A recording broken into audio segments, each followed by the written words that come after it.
আমিও বন্ধুরা বারবার বলে চলেছি দুরারোগ্য ব্যাধিগুলো বেড়েই চলছে। এই যে রুগী, ওনার হচ্ছে সারা শরীরে লাইপোমা এবং অনেক অনেক বেশি ব্যথার কারণে জীবন দুর্বিষহ হয়ে উঠছে এবং কষ্টের আর শেষ নেই। এবং অত্যন্ত দুঃখের বিষয় যে লাইপোমা অপারেশন করলে ভালো হয় না, কিন্তু উনি অলরেডি 14টা লাইপোমা অলরেডি অপারেশন করছে এবং এখন থেকে 4.5 বছর আগে, তাই তো বলছেন নাকি? 4.5 বছর আগে 8টা, হ্যাঁ, তার আগে করছেন আবার 6টা। আচ্ছা, এখন কথা হচ্ছে যে আমরা যে ডাক্তারবাবুরা লাইপোমা অপারেশন করছি টাকার লোভে, যদি রুগীদের একটু বলে দেয় যে এটা অপারেশনে ভালো হয় না, আপনি একটু হোমিওপ্যাথি খান, হোমিওপ্যাথি খেলে ভালো না হলে নতুন করে আর হবে না বা এর থেকে বাড়বে না, কিন্তু দুটো টাকার লোভে আমরা রুগীদের জীবন ক্ষতি করেই চলছি। এখন আপনার বর্তমান শারীরিক অবস্থা কি একটু বলুন। আমার এখন অনেক সমস্যা বলতে কীরকম কষ্ট ফিল করতেছেন আপনি? অনেক কষ্ট। আমার যে সময় আমি অসুস্থ হই, এই সময় আমি মনে করি যে আমি এখন মারা যাব। আমি যে সময় অসুস্থ হই, আমি এখন পড়িয়ে থাকি অসুস্থর কারণে। এবং এটা অপারেশনের পর থেকেই বেশি হচ্ছে, এই তো?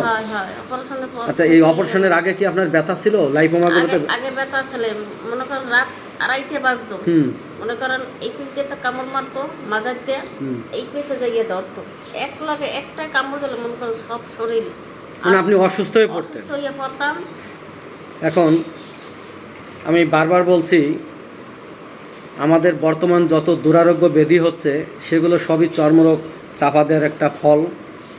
এবং কারো লাইপোমা হচ্ছে, কারো ব্রেন টিউমার হচ্ছে, কারো ব্রেস্ট টিউমার হচ্ছে, কারো ওভারি টিউমার হচ্ছে এবং কারো জরায়ু টিউমার হচ্ছে, কারো লাইপোমা হচ্ছে।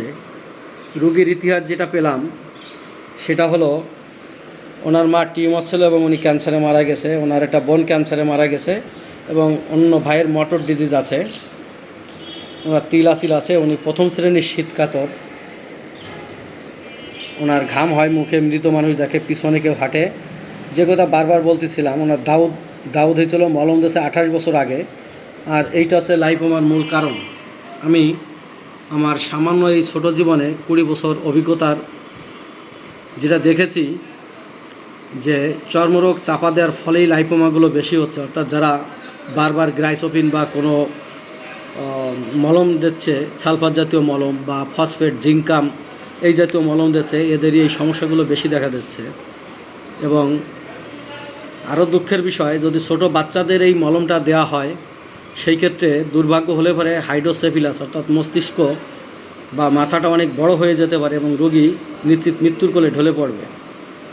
কিন্তু আমরা যদি একটু রুগীর দিকে চিন্তা ভাবনা করি, রুগীকে একটু গুছাই বলি যে আপনার আস্তে আস্তে ভালো হবেন বা চর্মরোগটা চাপা দিয়েন না, তাহলে রুগীর জীবনটা হয়তো অনেক সুন্দর হতে পারে। কিন্তু আমরা কোনো ডাক্তার সেটা বলছি না, এটা অত্যন্ত দুর্ভাগ্যের বিষয়।